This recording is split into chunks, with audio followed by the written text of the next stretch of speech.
Hello viewers, আমরা যারা গাড়ির সঙ্গে সম্পৃক্ত বা গাড়ির সঙ্গে সংশ্লিষ্ট বা গাড়ি চালাই বা গাড়ি ড্রাইভিং করি, সো এদের ক্ষেত্রে গাড়ির মেনটেন্যান্স খুবই জরুরি। বিশেষ করে ব্যাটারির মেনটেন্যান্সটা খুবই ইম্পর্ট্যান্ট, কারণ ব্যাটারি হচ্ছে একটা ভাইটাল অর্গান আমাদের গাড়ির জন্য।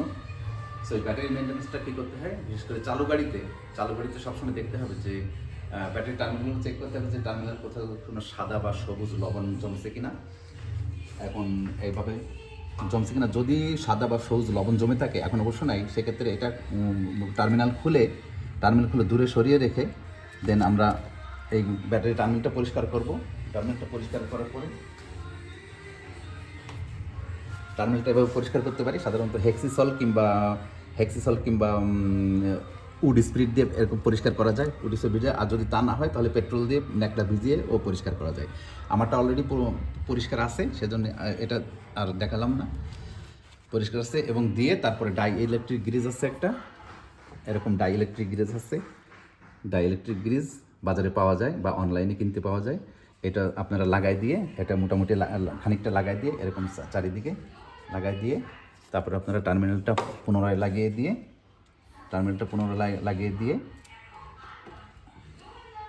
ভালো করে টাইট দিয়ে দেবেন। আচ্ছা, টাইট দিয়ে দিলেই মোটামুটি হলো। পরিষ্কার করা উচিত। আর মাসে কমপক্ষে একবার, 15 দিন হলে ভালো হয়, মাসে কমপক্ষে একবার এইগুলো খুলে, ক্যাপগুলো খুলে আমাদের পানির লেভেল চেক করা উচিত। পানির লেভেল এখন আমার যেহেতু ভরা আছে সেহেতু সমস্যা নেই। হ্যাঁ, এখানে ব্যাটারির লেভেল দেখা যাচ্ছে, পানির লেভেল দেখা যাচ্ছে, পানি ভরা আছে। তো এভাবে মাসে একবার করে চেক করা যায়। এটা হচ্ছে চালু গাড়ির ক্ষেত্রে। আর আপনার যেসব গাড়ি বসে থাকে, বিশেষ করে 1 মাস, 6 মাস বা 1 বছর বসে থাকে, বিশেষ করে যারা প্রবাসী তাদের গাড়ি প্রায় সবসময় বসে থাকে 1 বছর খানিক, সেক্ষেত্রে হয় কি, সেক্ষেত্রে আপনারা মাসে একবার অন্তত স্টার্ট দিতে হবে গাড়ি। মাসে একবার স্টার্ট দিয়ে ঘন্টা খানিক বা 1.5 ঘন্টা করে রাখতে হবে, বা একটু চালালে ভালো হয়। যদি সেরকম ড্রাইভার না পাওয়া যায়, সেক্ষেত্রে আপনারা টার্মিনাল খুলে ব্যাটারিটা একটা কাঠের উপরে নিচে রেখে দেবেন। ব্যাটারিটা যদিও গাড়ি থেকে খুলে রেখে দেবেন, সেক্ষেত্রেও আপনার মাসে একবার গিয়ে দোকান থেকে চার্জ করে আনতে পারবেন। আদারওয়াইজ ব্যাটারিটা আপনার ড্রেন হয়ে যাবে। আর ড্রেন যদি পুরোপুরি হয়ে যায়, দেন ব্যাটারি আর চার্জ নেবে না। ওই জন্য ব্যাটারিতে লেখা থাকে নেভার কমপ্লিটলি ড্রেন ব্যাটারি, অর্থাৎ ব্যাটারি কিছুটা চার্জ থাকতে থাকতে আপনার চার্জ দিতে হবে। পুরোপুরি যদি ড্রেন হয়ে যায়, ব্যাটারি পুরো নিঃশেষ হয়ে যায়, দেন আর চার্জ নেবে না। আচ্ছা, সেই ক্ষেত্রে আপনার এটা হচ্ছে পানির ব্যাটারিও অপেক্ষাকৃত একটু বেশি দিন চলে, অর্থাৎ মাসে একবার আপনি চার্জ দিলে পারবেন।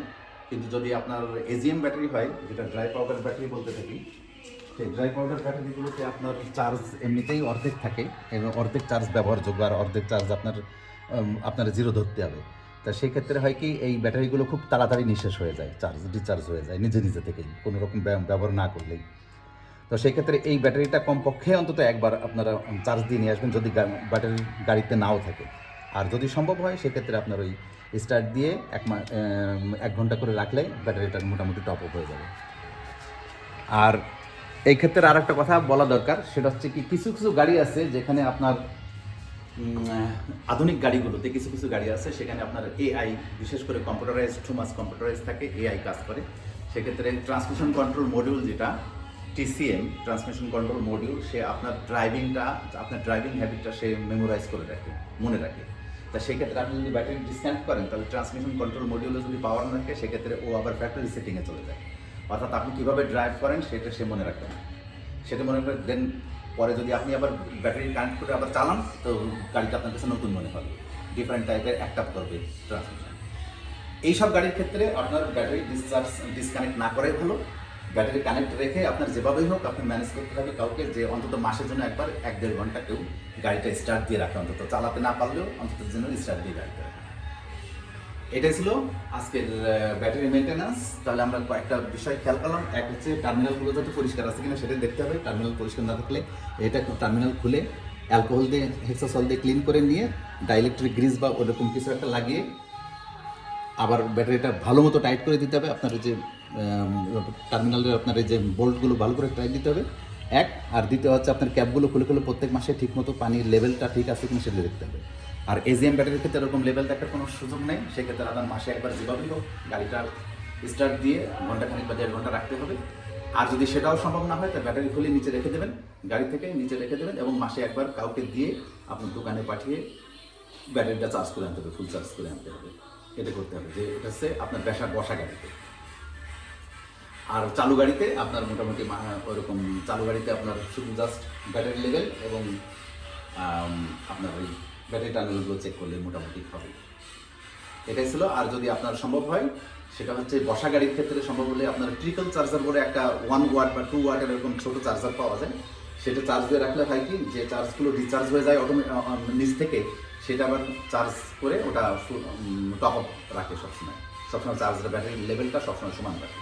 সেটা হচ্ছে ছোটো একটা চার্জার পাওয়া যায়, ওটার বলে ট্রিকল চার্জার। ট্রিকল চার্জার আপনারা অনলাইনে কিনতে পারেন বা আজকাল হয়তো ব্যাটারির দোকানে পাওয়া যেতে পারে, বিদেশে এগুলো পাওয়া যায় সবসময়। সো এটা হলে আপনারা কোনো এই বিষয়ে কোনো চিন্তা করতে হবে না। সো ধন্যবাদ সবাইকে। এই ছিল আজকের বিষয়, ব্যাটারি মেনটেন্যান্স। আর আগামীতে থাকবে আপনার transmission fluid drain and replacement. আগামী ভিডিওর জন্য আমন্ত্রণ থাকলো সবাইকে। ধন্যবাদ আজকের মতো।